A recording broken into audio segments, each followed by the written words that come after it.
Thank you. Thank you, not only for your testimony about that horrible day in your life, but for your service as a police officer in Chicago. It's not an easy assignment, and I respect the fact that you did it for over 20 years. So let me ask you this.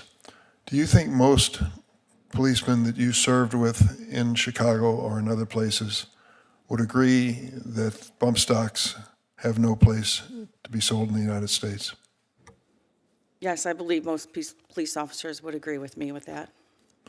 Mr. Kleckner, you and Mr. Smith seem to zero in on the mechanics of mass shooting.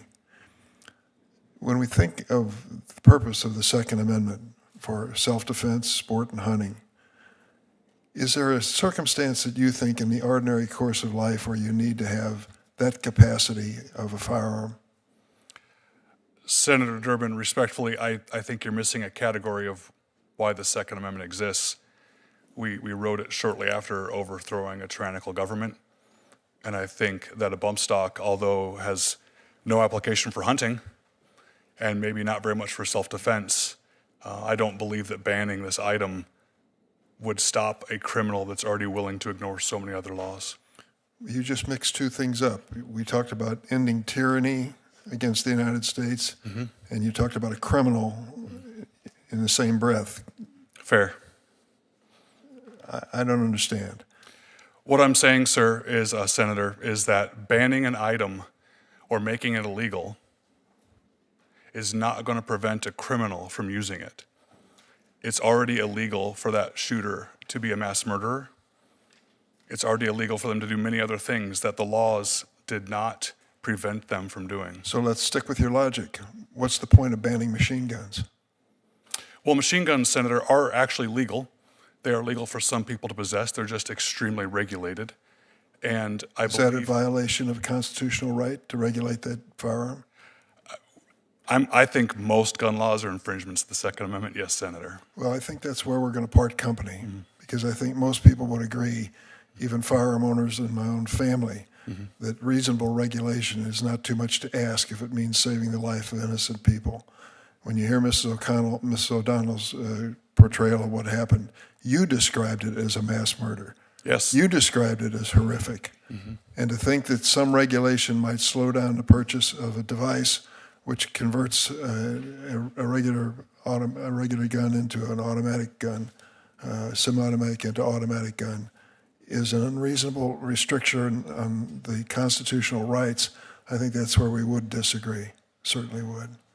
Ms. Sanchez-Gomez, when it comes to the incidents of mass shootings and the proliferation of these devices, what do you see lies ahead? I think it's incredibly important that we regulate these weapons. Machine guns are designed to do one thing: kill a lot of people in a very short amount of time. We have been regulating machine guns in this country since the beginning of the 20th century.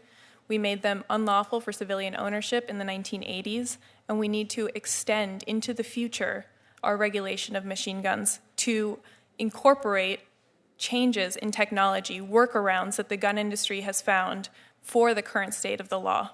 And there is no constitutional impediment for doing so.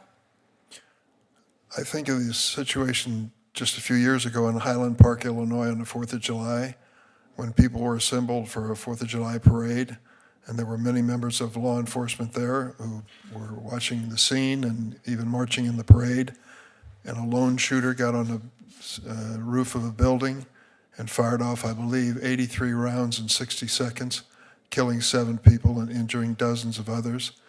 It was a young man who had some mental issues before that day, and his father decided that a good thing for him to do was to buy this type of assault weapon and practice with it at a shooting range. It prepared him for that awful day which changed lives in every direction. I look at that and think, what is the purpose of his ownership of that gun? Is it to stop tyranny? According to Mr. Kleckner, that's one of the elements that went into the Founding Fathers' calculation of the Second Amendment. What do you think about that?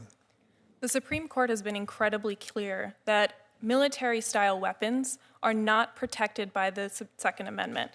The Supreme Court has explained that any reading of the Second Amendment and of the court's decisions would be startling if it implied that the NFA and its regulations of machine guns was unconstitutional. Professor Ludwig, when you hear Mr. Smith describe this as a gun violence problem or a crime problem and not an issue that should involve firearms, I don't think he mentioned bump stock in his testimony, maybe once at the beginning. What is your reaction? I think one potentially useful comparison is the United States versus the United Kingdom. When you look at rates of, so there's a sense in which Mr. Smith is right that there are countries around the world that have lots of guns and very low crime rates, and that does not lead to lots of gun violence. But there are other countries around the world which have similar rates of violent crime to the United States, similar numbers of robberies, similar number of assaults, countries like the United Kingdom, and they have almost no guns. And what you see in countries with lots of violent crime and no guns is very, very few murders. So London is a city that's 3 times the size of Chicago. They have fewer murders per year than my hometown. The thing that makes violent crime so deadly in the United States is the ready availability of guns. As you and many in the room know, we have something like 400 million guns in circulation and 330 million Americans. And I think there's lots of evidence from the data suggests that widespread gun availability increases the lethality of the violent crime that happens. And I think there's lots of evidence to suggest that the availability of these machine gun conversion devices further increases the lethality of firearms. Thanks, Professor. Senator